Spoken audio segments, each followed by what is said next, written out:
এলাকার সব থেকে বাজে মেয়েটাকে আমি বিয়ে করছিলাম। বাসরাতে তাকে 3টা জিনিস উপহার দিয়েছিলাম।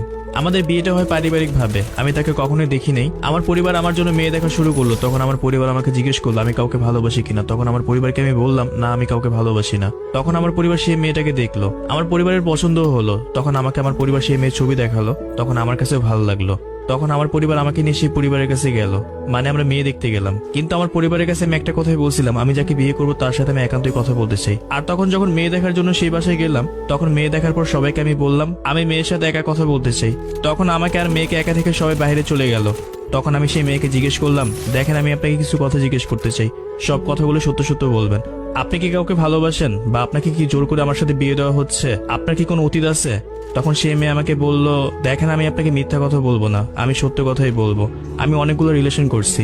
এই এলাকার সব থেকে বাজে একটা মেয়ে আমি। যদি আপনি এলাকার মানুষদের জিজ্ঞেস করেন আমি কিরকম একটা মেয়ে, যারা আমাকে চিনে তারা সবাই বলবে আমি অনেক খারাপ একটা মেয়ে। আর রিলেশনের কথা বলতেছেন, আমার জীবনে একটা ছেলেকে অনেক বেশি ভালোবাসতাম, সে আমাকে ঠকাইছে। আর তার উপর রাগ করে কত ছেলের সাথে যে রিলেশন করছি যা কখনোই বলে শেষ করা যাবে না। তখন আমি অবাক হয়ে মেয়েটার কথা শুনতেছিলাম আর ভাবতেছিলাম সে এগুলো কি কথা বলতেছে, সে তো তার নামে বদনাম বলতেছে আমার কাছে। তখন আমার কাছে অনেক বেশি ভালো লাগলো, সে তো সত্য কথাই বললো।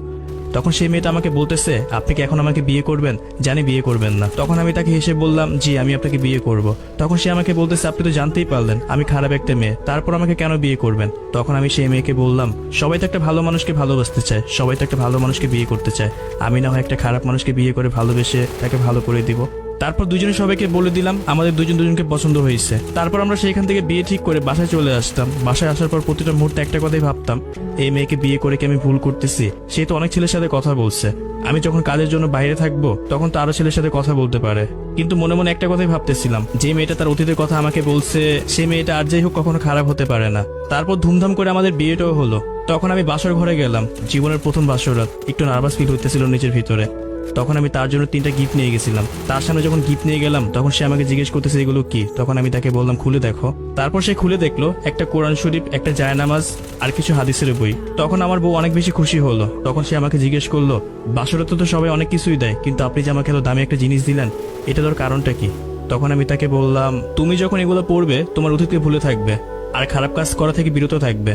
তখন সে আমাকে হেসে একটা কথা বললো, আমি খুব খুশি হয়েছি আপনি আমাকে এগুলো দিয়েছেন, তবে সেদিন আপনাকে যে কথাগুলো বলছি আমি খারাপ একটা মেয়ে, সেদিন আমি মিথ্যা কথা বলছি। আমি দেখতে চেয়েছিলাম এত কিছু জানার পরে কি আপনি আমাকে বিয়ে করতে চান কিনা। তখন তার কথা শুনে খুব রাগ হচ্ছিল। তখন আমি তাকে বললাম মানুষের ইমোশনাল নিয়ে কেন খেলো? তখন সে আমাকে সরি বললো, যত কিছুই হোক 10টা না 5টা না একটা মাত্র বউ আমার, তার সরি শুনে আমিও গলে গেলাম। তখন এটা ভেবে ভালো লাগতেছিল যাক তার কোনো খারাপ বুদ্ধিত নেই, সে ভালো একটা মেয়ে। তারপর তাকে শক্ত করে জড়ায় ধরে বললাম কখনো মিথ্যা কথা বলো না আর কখনো আমাকে ছেড়ে যেও না। তখন সেও আমাকে কথা দিল। যাই হোক বাসরাতের পরের দিন যখন সকাল হলো তখন পাশে হাত দিয়ে দেখি বউ নাই, চেয়ে দেখি বউ মার সাথে কাজ করতেছে। আর অনেক বেশি ভালো লাগতেছিল। তখন ভাবতেছিলাম তার মন মানসিকতা কিরকম হবে, মার সাথে মিশতে পারবে কিনা, কিন্তু দেখলাম সে সহজে মার সাথে মিশে গেল। আর আমার মাও তাকে অনেক বেশি আদর করতো। আমার বউকে আমি অনেক বেশি ভালোবাসতাম আর সেও আমাকে অনেক বেশি ভালোবাসতো। আমার এখনো মনে আছে আমি কাজে ব্যস্ত থাকার জন্য আমার বউকে তার বাপের বাসায় দিয়ে আসছিলাম, তাকে দিয়ে এসে আমি বাসায় চলে আসছি।